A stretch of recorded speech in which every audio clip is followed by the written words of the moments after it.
Fala pessoal, sejam todos bem-vindos a mais um vídeo aqui do NS Soccer. Pessoal, a gente vai começar falando hoje sobre Magdalena Eriksson. Ela é defensora do Chelsea, ativista do movimento LGBTQIA+, sempre é difícil lembrar assim, e craque de futebol, como está aqui na legenda embaixo. Defensora do Chelsea, joga demais, participou dessa equipe que foi campeã, se não me engano, 4, 5 vezes consecutivas da Premier League voltada ao futebol feminino, né, essa organização que se tem agora mais robusta no futebol europeu. E, é claro, vale a pena a gente acompanhar, tá bom? Então a gente vai para uma rápida vinheta e na volta, mais os melhores momentos da análise que a gente sempre faz da Magdalena Eriksson. Combinado? Então, a gente vai para a vinheta e na volta, mais vídeo aqui no NS Soccer.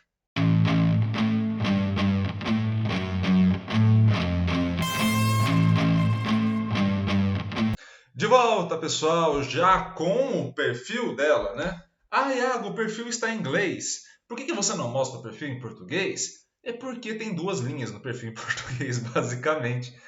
Não há tanta informação assim do futebol feminino, mesmo lá de fora, aqui é em língua portuguesa. E vamos entender alguns pontos que eu acho que são muito importantes, né? Primeiro, a gente está falando de uma jogadora que tem essa defesa ao movimento LGBTQIA+, para os direitos de inclusão no esporte, e toda essa causa é muito importante e muito essencial, tá? Ah, Iago, você vai discutir isso nesse vídeo? Não, não vou, tá? Por quê?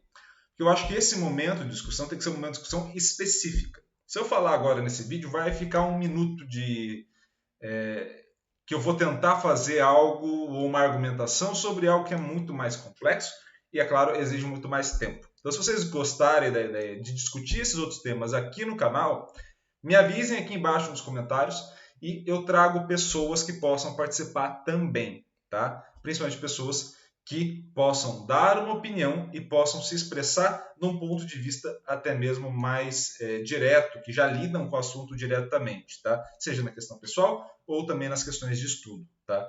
Como não é o meu caso especificamente, por mais que eu tenha uma opinião formada sobre e é favorável à opinião dela, nesse momento não é um momento de discussão para isso, tá? Teremos momentos maiores e mais específicos para a gente discutir e debater com mais qualidade esses assuntos, mas vale a pena.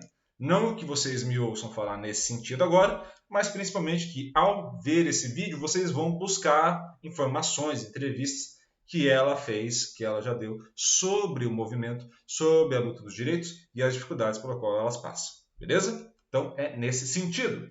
E a gente pode observar, e aí a grande carreira dela passa por um clube Linköping, que é um clube da Suécia, ela é sueca, e também pelo Chelsea a partir de 2017, né, pelo Chelsea Ladies, na Premier League feminina, que é a Women's Super League.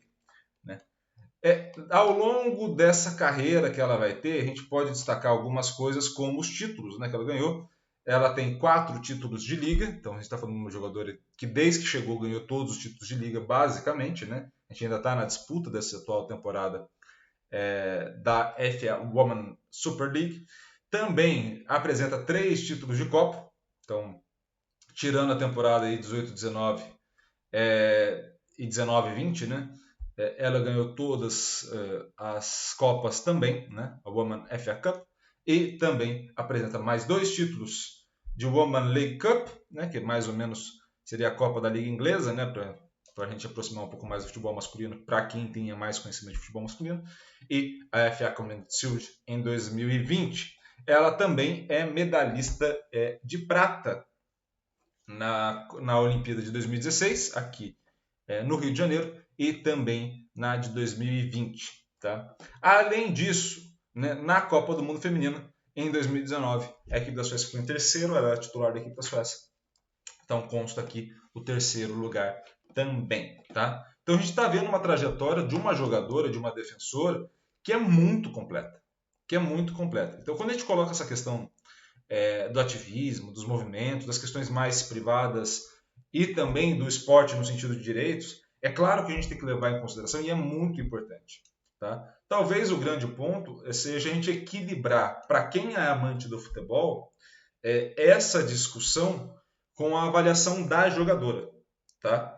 E aí eu acho que a gente pode começar a nossa análise já com os melhores momentos da Magdalena Eriksson, tá? Já na equipe do Chelsea. Então a gente está falando primeiro de uma defensora. A maioria dos lances que a gente vai apresentar aqui são lances relacionados diretamente à fase de defesa, probabilidade. Então a gente está falando no momento onde ou a equipe dela estará com posse no começo da construção das jogadas, ou em momentos de defesa, onde a equipe dela não estará em posse da bola. Tá? Então a gente está olhando para esses dois basicamente, ou seja, o começo ali da construção, e aí já tem o primeiro destaque, a questão dos passos mais longos, e também a gente pode olhar para o momento onde a equipe adversária está em posse da bola, e aí ela vai fazer o desarme, ela vai fazer a interceptação, ela vai fazer uma ação defensiva de recuperação dessa posse, geralmente nesses melhores momentos, tá bom? Então a gente está olhando para esses dois cenários majoritariamente nesse vídeo. Quando a gente estiver olhando para a relação com a bola, é necessário a gente entender algumas coisas. Essa relação com a bola, no caso da defesa, né, no momento defensivo, ela tem uma questão muito importante. A primeira parte é entender onde a gente vai observar as ações em contato direto com a bola e as ações que não apresentam contato direto com a bola. Então, esses momentos de interceptação, esses momentos onde você tem uma jogadora que vai fazer o desarme, por exemplo, são os momentos onde você vai ter o bloqueio, por exemplo, você vai ter o contato direto com a bola. Tá? Então, esse é o primeiro ponto que a gente vai poder observar, quando ela tiver o contato direto com a bola. E para essas ações onde ela vai ter o contato direto com a bola na fase defensiva, a Eriksson joga muito. Por quê? Porque ela consegue ter, nesse momento, nessa situação, nessas situações de interceptação ou de desarme, uma leitura muito adequada de posicionamento para fazer justamente o bloqueio desse tipo de ação. Então, esse é um bloqueio relacionado a passe, tem um bloqueio relacionado a chute, e tem os momentos de interceptação e também momentos de desarme.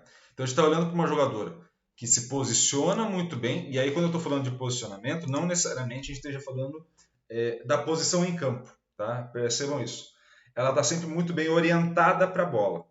Então, quando ela está muito bem orientada, ela consegue ter um ajuste corporal para realizar a aproximação.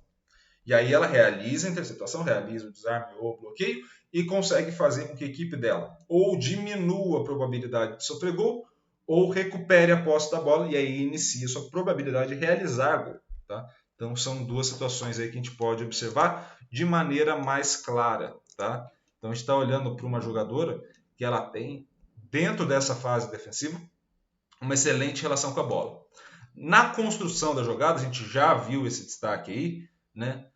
Em alguns lances, você está olhando para uma jogadora, aí de novo um bloqueio, agora de finalização, a gente está vendo uma jogadora, primeiro, que tem nas características de passe mais longo um auxílio na construção das jogadas, principalmente achando as pontas da equipe do Chelsea.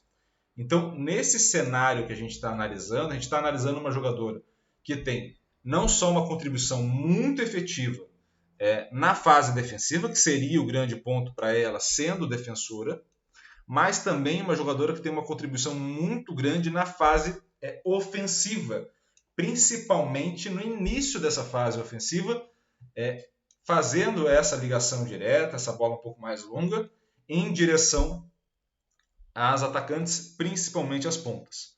Então, quando a gente estiver observando essa jogadora atuando, a gente está analisando diretamente uma jogadora que tem, primeiro, uma característica muito boa de relação com a bola, e essa característica permite, tanto no momento de defesa, recuperar essa bola e evitar com que a equipe adversária tenha um aumento da sua probabilidade de gol. Então você imagina, por exemplo, essa situação, se ela não recupera essa bola, a jogadora sai numa situação de 1 contra 1 com ela em vantagem posicional, e ela consegue fazer com que a equipe saia melhor dessa situação. Tá? Então a gente está olhando para um cenário onde ela se destaca muito aí.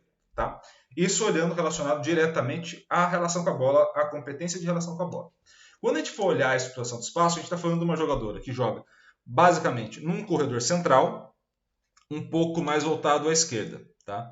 Então ela pode jogar mais centralizada ou também um pouco mais aberta à esquerda, nessa linha que o Chelsea vai fazer com as suas defensoras. Então a gente está olhando para uma jogadora que vai contribuir muito ali e onde que ela vai conseguir contribuir bastante nessa exploração do espaço. Né? Nessa exploração do espaço. Primeiro, na fase defensiva, ela conseguir consolidar uma linha de recuperação dessa posse de bola, principalmente em situações de 1 contra 1 e também nesse processo de interceptação, tá? Mas principalmente na fase ofensiva, em conseguir essa bola mais longa, né, que a gente estava falando, né?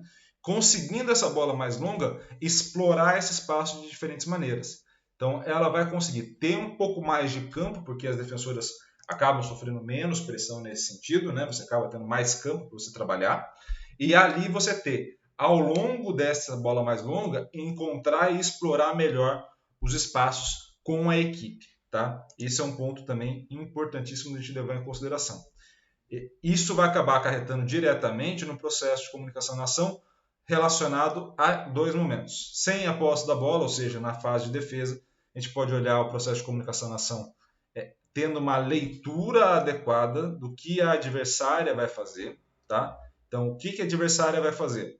Então, eu passo a ter uma leitura adequada dela e posiciono a minha ação numa interação entre eu e a adversária. Então, a adversária que está no momento de ataque. Tá? Isso é muito difícil de se fazer. Né? Ter essa leitura, entender quais são as linhas que estão formando de passe, né? Principalmente no caso da interceptação, é muito difícil de ter essa leitura. Tá? Então, é um negócio muito importante que a gente poucas vezes observa. Né? A gente acaba observando muito a questão do desarme, da passividade, mas ao entender todas as ações, e a gente já falou isso várias vezes aqui no canal, as ações não têm diferentes competências. Todas elas estão presentes ali. O que a gente vai diferenciar é o nível de habilidade na execução de cada uma, na execução da ação. Mas a ação vai contemplar as 3 diferentes competências que a gente vem apresentando. E no caso da comunicação na ação não é diferente. Você acaba tendo, ao longo desse processo, uma interação muito boa com o adversário, ou seja, ela leva vantagem em relação ao adversário, e nessas bolas longas você tem uma excelente comunicação na ação com as companheiras de equipe, ou seja, você consegue entender as características, competências e habilidades dessas companheiras, certo? Onde elas se sentem mais confortáveis para colocá-las em melhor situação.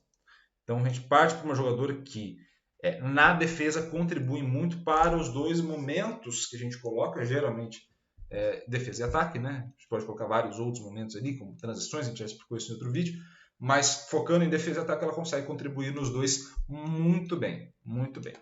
E é claro, né? Voltando um pouquinho na questão da estruturação de espaço, quando você tem uma jogadora que entende essa linha de passe, seja para fazer aí a interceptação, ou seja para fazer um bloqueio, ou uma jogadora que entenda esse 1 contra 1, né, relacionado ao desarme, por exemplo, que a gente falou, a gente está falando de uma jogadora que vai passar a entender muito bem o ângulo formado entre ela e as adversárias e o gol. Iago, o que isso vai querer dizer? Que eu preciso ter um ângulo adequado, preciso ter um posicionamento adequado, né, em relação à bola, em relação às adversárias, para conseguir fazer, por exemplo, essa interceptação. Para conseguir fazer de novo essa interceptação, justamente porque eu preciso entender qual é o meu posicionamento adequado, não só em relação à trajetória da bola em si, mas também ao posicionamento para a minha adversária que vai disputar a bola diretamente comigo. E aí, tendo esse entendimento, eu consigo ter um posicionamento e um deslocamento adequado para aquele ângulo que tinha sido formado. Tá? Isso é muito importante para o entendimento do jogo. A Erickson é uma excelente jogadora. É claro que a gente vai observar e vai ter mais notícias na questão do movimento ativista com todo o direito do mundo e com toda a razão. É um tema muito importante a ser discutido.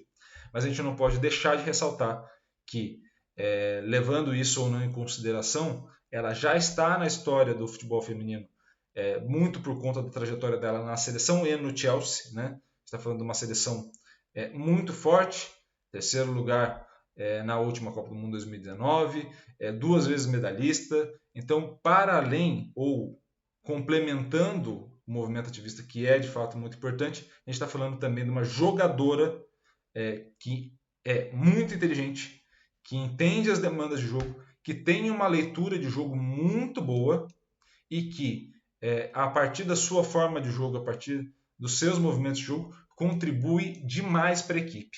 Então que a gente possa valorizar essa jogadora pelos movimentos que ela faz, pelo posicionamento que ela tem, que bom que ela o tenha, e que também a gente possa valorizar pelo tanto que ela joga, porque joga demais, a gente está vendo os melhores momentos, a gente já viu que ela joga muito. Então, a gente possa contemplar dessas duas formas de maneiras diferentes e, é claro, sempre buscando mais informações e complementando mais informações aqui para vocês. Combinado? Então, pessoal, se você gostou desse vídeo, vou pedir de sempre, se inscreva no canal e ative o sininho para receber todas as notificações. Vídeos novos todo dia, a gente já mudou o formato aqui dos vídeos, né? A gente já viu que a gente voltou agora para a programação semanal. E, é claro, tem os shorts também, com análise das competições. Iago, você vai fazer competição feminina? Tô tentando, tá? Tô tentando, mas tem poucas bases de dados com competição feminina que sejam confiáveis. Então, ainda estou buscando. Assim que a gente achar, a gente vai ter mais cobertura de competição feminina e masculina aqui no NSOC, pode deixar, tá? Mas, por enquanto, a gente vai começar essas ideias com as competições masculinas, que já tem mais dados disponíveis por aí de maneira mais tranquila da gente pegar, trabalhar esses dados, tá bom? Então, shorts, quase todos os dias, mas fiquem acompanhando. E também, por favor, acompanhe os vídeos aqui 9 horas da manhã. Gostou desse vídeo? Se inscreva no canal, ative o sininho e também curta, comente, compartilhe para que esse vídeo chegue para o máximo possível de gente. Combinado? Muito obrigado pelo carinho com o projeto, muito obrigado pela audiência. Um grande abraço e valeu!